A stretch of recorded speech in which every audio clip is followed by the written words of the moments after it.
oui, déjà, cette année qui vient, de 2018, ça fait exactement 20 ans que je suis complètement déconnecté de ce domaine des musiques et danses traditionnelles. Bon, je dis ça comme ça. Le dernier poste que j'ai occupé, j'étais directeur du CIMP à Céret, le Centre international de musique populaire. Alors, comment j'ai commencé là-dedans? Bon, je peux pas dire que c'était prédestiné depuis le début, quoi, parce qu'en fait, moi, j'ai fait j'avais une formation universitaire en sciences éco, une maîtrise de sciences éco, donc pas obligatoirement ça. J'ai eu une petite expérience professionnelle chez transitaire en douane et importateur. Et finalement, c'est là où ça s'est passé, parce que comme j'étais là-bas, j'ai rencontré un douanier, ça c'est un peu normal dans ce contexte-là. Il se trouvait que cet inspecteur des douanes donc, était aussi président de la Fédération sardiniste du Roussillon. Il s'appelait Roger Reynal, il est décédé, hélas. Et c'était quelqu'un de vraiment très attaché à la culture catalane, très entreprenant et très ouvert. Et c'est lui qui a insisté lourdement pour me demander si je ne voulais pas rentrer dans son association, parce qu'il avait envie de développer son association, de faire autre chose. Oui, moi je veux bien, mais j'avoue que je ne connais pas grand-chose. Puis, il dit même en musique, c'est vrai que j'avais mon expérience musicale, si je peux l'appeler comme ça, c'est de jouer dans une fanfare, tout simplement. Une fanfare style Beaux-Arts, mais comme on n'avait pas fait de Beaux-Arts, on l'appelait Bizarre. Voilà, par contre, on était dans l'oralité totale parce qu'il n'y en avait pratiquement aucun qui savait lire une note de musique. Complètement de routine, mais par contre, c'était pas du tout la musique traditionnelle comme on peut l'entendre. Voilà. Et bon, finalement, donc, on va aller un peu vite. Il y a eu effectivement une procédure de recrutement où il y a eu plusieurs candidats, etc. Bon, finalement, ça se passait devant le conseil d'administration de l'association en question. Puis bon, finalement, j'ai été recruté donc, pour travailler dans cette fédération. Alors, c'est une fédération d'associations, en fait, Fédération sardiniste du Roussillon, qui a été créée en 1976. À l'origine, elle regroupait 4 associations de sardanistes qu'on appelle FUMEN chez nous, mais c'est arrivé jusqu'à plus de 60 associations. C'était vraiment un gros développement, on aura l'occasion d'en parler.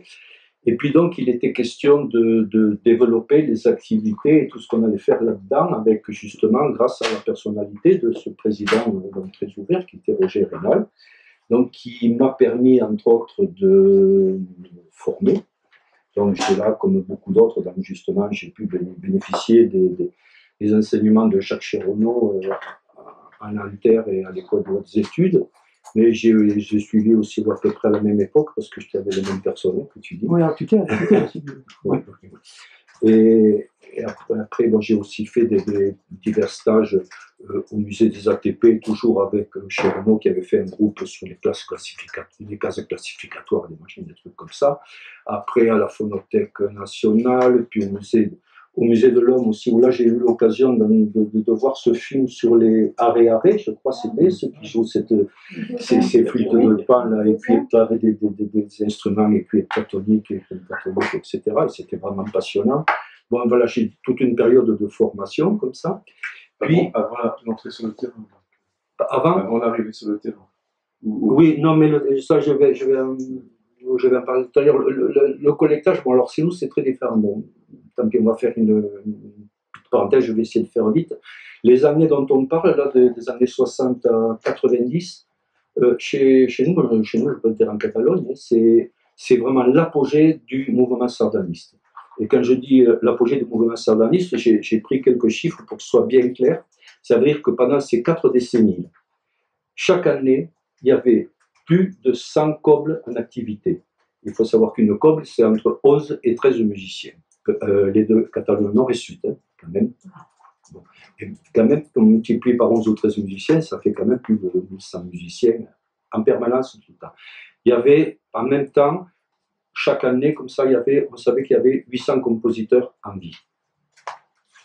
Ils n'écrivaient pas tous une sardane, mais quand même, ils ont écrit à peu près en moyenne plus de 200 sardanes par an.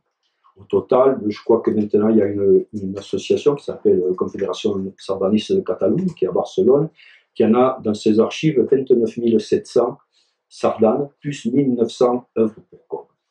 Donc ça, c'est pour vous dire un peu l'importance de ce mouvement. Alors, tout à l'heure, tu parlais d'emblèmes comme ça qui pouvaient cacher d'autres activités musicales.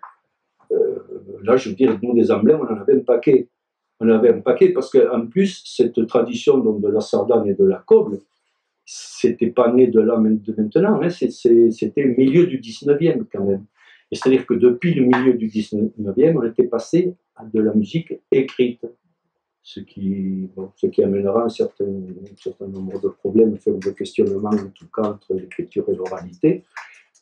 Bon, à ce propos-là, je peux faire une parenthèse aussi. Au moment où je suivais ces enseignements de Jacques Chéronneau, et c'est grâce à lui d'ailleurs, parce que c'est lui qui m'a incité à faire ça, parce que ça l'intéressait, j'avais fait une demande et obtenu une bourse en fait de la mission du patrimoine, une bourse de recherche-formation, sur le sujet sur lequel je travaillais et que Jacques Chéronneau m'avait un peu aidé à formuler, je dois le dire.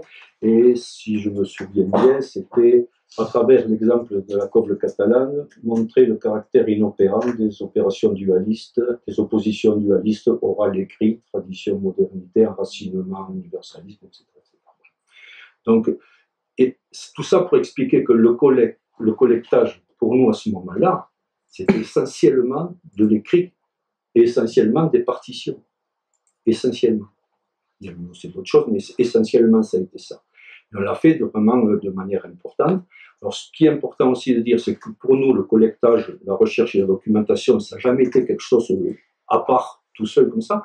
Chaque fois, c'est des actions qui ont été menées en même temps que des actions de diffusion, des actions de formation, des actions d'aide à la création, etc. C'était tout qui était un petit peu regroupé comme ça. Donc, par rapport aux partitions, et pour revenir sur ces problèmes oraux écrits, etc., doucement quand même, là, je suis obligé de faire encore une parenthèse, c'est sur la spécificité de la musique pour coble en Catalogne Nord, donc Catalogne française. C'est-à-dire que chez nous, donc Catalogne française, la coble n'a pas eu la même évolution qu'au sud des Pyrénées. C'est-à-dire que pendant longtemps, la coble est restée limitée à uniquement 6 instruments. Et sur les 16 instruments, il y avait flabiol tambouri, 2 tibles, 2 ténors, et un trombone à coulisses, c'est-à-dire avoir une prédominance importante des instruments spécifiques catalans. Là aussi, c'est important parce qu'au point de vue toujours des emblèmes des instruments, ces instruments, ils pouvaient facilement remplacer une cornemuse ou une graille ou une tarotte ou autre chose parce que non seulement ils étaient plus performants, entre guillemets, musicalement, parce qu'ils pouvaient aborder toutes les tonalités, tout ce qu'on voudra, mais ils gardaient la même valeur identitaire. C'était toujours des instruments spécifiquement catalans, comme la coble. Donc je veux dire que chez nous, la disparition des autres musiques traditionnelles, les traditions orales qu'on a eues aussi, ont disparu certainement plus radicalement qu'ailleurs, un petit peu à cause de ça. Par contre, ce qu'il y a, c'est que ces cobles roussillonnaises sont limitées à 6 exécutants, ça jusqu'après la Deuxième Guerre à peu près. Il y avait un répertoire qui était très varié en fait. Il y avait un petit peu de tout, sauf des sardanes. On ne jouait pas, jusqu'après la Deuxième Guerre, chez nous, on ne jouait pas des sardanes. Alors en fait, on a eu la chance de retrouver les répertoires d'une vieille coble, qui était la coble d'outre, dite sur tête. C'était des répertoires on a eu sur plusieurs années, comme ça. C'était tout à la fin du 19e et début du 20e. Et ces répertoires étaient organisés par des carnets reliés, comme ça, qui étaient par instrument. Instrument, sonatiste, il y avait le flabiol, le premier type, le deuxième type, etc. Et il y avait 3 séries de répertoires chaque fois. Alors il y en avait un, c'était les danses. Alors les danses, c'est pas compliqué, c'était les danses qui étaient à la mode à ces périodes-là. Alors suivant l'époque, c'était le quadrille, la mazurka, la polka, la scottish, après one step, ce qu'on voudra, quoi. Suivant les périodes. Ça, c'était les danses. Voilà. Très classique, après des passos, etc. Après, il y avait une autre truc qui s'appelait ça Fantasy. Fantasy, là, c'était les pièces pour concert. Alors, les pièces pour concert, je dis bien pour ces cobles à 6 exécutants, il y avait des instruments catalans quand même. C'était essentiellement des extraits d'opéra. Alors, opéra italien ou français, il y avait Donizetti, Meyerbeer, Verdi, etc. Des extraits comme ça. Ou alors aussi des mélodies populaires ou traditionnelles roussillonnaises arrangées pour coble. Ça, c'était le truc concert. Et le troisième répertoire, là, nous intéresse peut-être un petit peu plus directement, c'est ce qu'ils appelaient les baïs. en catalan, donc BA2L. Et là, effectivement, c'était les danses traditionnelles catalanes. Et essentiellement, ce qu'on appelait le ball roussillonnès, donc le bal vraiment comme dans notre Catalogne, et une danse qui a été très emblématique, aussi très importante chez nous, qu'on appelait le contrapass. Et ce sont des danses donc, qui ont précédé totalement la sardane. Donc, c'est-à-dire que tout ce matériel, tout ce répertoire-là, c'est ceux qui, peut-être 10 ans avant, étaient joués sur des cornemuses, des grailles, etc., de manière tout à fait orale. Et puis là, ils ont eu besoin qu'à partir du moment où la nouvelle corde dite moderne s'est mise en place, mais il a bien fallu adapter les répertoires qu'il y avait, mais il y avait toujours des gens qui en demandaient, donc il fallait les maintenir, mais les adapter pour la nouvelle formation. Donc tout notre gros boulot de collectage, ça a été fait au départ sur les partitions, effectivement essentiellement sur la musique pour corde. Et bon, tout ça, c'était au niveau de la Fédération sardaniste du Roussillon.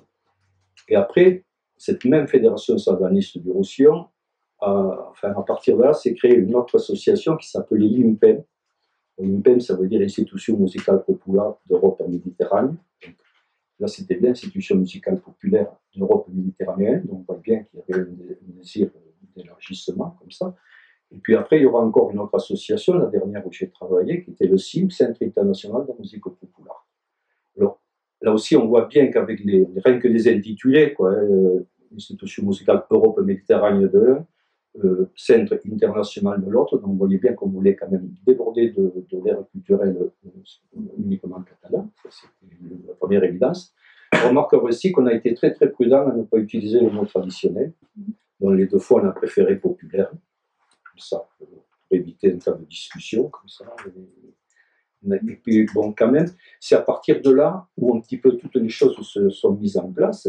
Et donc, ce qui est assez bizarre de constater, c'est que, donc, à un certain moment, on va dire, le fait sardaniste a occulté ou asphyxié ou étouffé les autres pratiques traditionnelles. Mais finalement, c'est quand même à partir du milieu sardaniste que tout le reste s'est fait. Je veux dire, tout ce qui a pu être fait après, parce qu'il y en a eu beaucoup, jusqu'au CIM, ça s'est fait à partir donc, de la Fédération sardaniste. Et donc ça, c'est quand même assez bizarre, parce qu'après, avec l'IMPEM ou le CIM, on a fait un tas de collectage, donc, entre autres aux îles Baléares. On a beaucoup travaillé avec les Baléares. Mais on a aussi beaucoup travaillé au niveau de la formation. Donc, on avait fait des écoles de musique, des musiques pour instruments catalans, tout simplement parce qu'il y en avait déjà une classe d'instruments catalans au Conservatoire de Perpignan. En fait, là, le Conservatoire de Perpignan, je ne sais pas si c'est très précurseur ou pas, mais en tout cas, la première classe d'instruments catalans, elle avait eu lieu en 1881, elle avait été créée. C'était assez bizarre parce que ça avait été créé avec comme prof qui était André Touron, qui était le facteur à qui on doit la ténor. C'est lui qui avait été le premier prof. Bon, cette première expérience n'a pas duré trop longtemps, elle a duré qu'un an, je crois, si je me souviens bien. Elle a trouvé un an, après ça s'est arrêté, je ne sais pas si c'est parce qu'elle est passée l'élève ou je ne sais rien. Et il y a eu ça s'est recréé juste après la guerre, en 1945, avec un monsieur qui s'appelait Albert Magnac. Albert Magnac, ça a été certainement le plus réputé ténoriste qu'on ait eu chez nous, Catalogne Nord. Mais en dehors d'être un excellent musicien, il était vraiment réputé pour ses qualités instrumentales. Mais en dehors de ça, c'est quelqu'un qui avait vraiment une vision très très très claire, pour l'époque en tout cas, de ce qui se faisait, de ce qu'il faisait. Et par chance, il a beaucoup écrit sur la presse locale. Alors c'est quand même assez extraordinaire. Aujourd'hui, ce serait impossible d'écrire des articles de ce truc qui était quand même très technique, hein, des articles où il montrait la différence justement entre les cobles roussillonnaises et les cobles, il disait cobles roussillonnaises et cobles espagnols, cobles de deux côtés des Pyrénées, où il faisait les différences entre les instruments anciens et les instruments actuels, il parlait des articles sur la cornemuse, des articles sur le contrebasse, des articles comme ça, toutes les semaines, il y en avait un sur l'indépendant comme ça. Des articles relativement longs et fournis. Et donc, tout notre collectage, ça a commencé avec des choses comme ça, essentiellement, que ça s'est fait. C'est pas avec un magnétophone sur le terrain, parce qu'il n'y avait pas grand-chose enregistré, hélas, quoi. Bon, le son, on avait déjà des disques depuis bien longtemps, quoi. Voilà, donc nous, ça s'est fait un petit peu comme ça. Donc c'est vrai que c'est très particulier comme type de collectage. Merci pour ces démarches très plurielles. Juste une petite question complémentaire, parce que ça me semblait facile. Est-ce qu'il y a eu un parallèle, ou l'idée au moins qui n'aurait pas été faite, d'un parallèle pour recueillir, puisqu'il y avait les lettres, puisqu'il y avait des écritures et tout, les gotchus, c'est un chant religieux. Oui, bon, ça s'est fait donc, dans le cadre de l'IMPEM aussi. Ça c'est un petit peu, ouais, c'est presque un petit peu dommage les gauches, quoi. Demain Comme vous voulez. On complétera. D'accord. C'est pas intéressant. Oui, demain on en parlera. Mais on a fait quelque chose effectivement là-dessus.